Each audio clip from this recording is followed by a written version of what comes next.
অসমৰ ৰাইজৰ ওচৰত নতশিৰে কৃতজ্ঞতা জনাইছোঁ। অসমৰ ৰাইজক সন্মান জনাইছোঁ। বিজেপি আৰু মিত্ৰজোঁটক অভূতপূৰ্বভাৱে সমৰ্থন দিছে সমগ্ৰ অসমৰ ৰাইজে।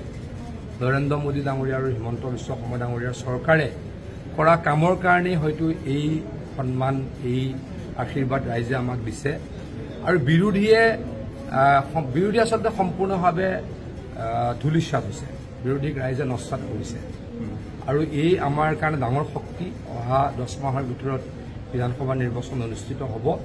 এই শক্তি লৈ ৰাইজক আৰু সেৱা কৰিম, ৰাইজৰ কাৰণে কাম কৰিম আৰু আমি চৰকাৰ বনাম দ্বিতীয়বাৰৰ কাৰণে একেৰাহে হিমন্ত বিশ্ব শৰ্মা ডাঙৰীয়া অসমৰ মুখ্যমন্ত্ৰী। আপোনালোকে কৈছিলে সমষ্টি পুনৰ নিৰ্ধাৰণে 103টা সমষ্টি প্ৰায় নিশ্চিত কৰিছিলে, কিন্তু কালি মুখ্যমন্ত্ৰীয়ে কৈছে যে 103টা সমষ্টিতে তেখেতসকলে জয়লাভ কৰিছে পঞ্চায়ত নিৰ্বাচন, অৰ্থাৎ বাঢ়িলে মানুহে মানে এতিয়াতো আমাক লয়াৰ আছামতো ভোট দিয়া হৈছে মানুহে।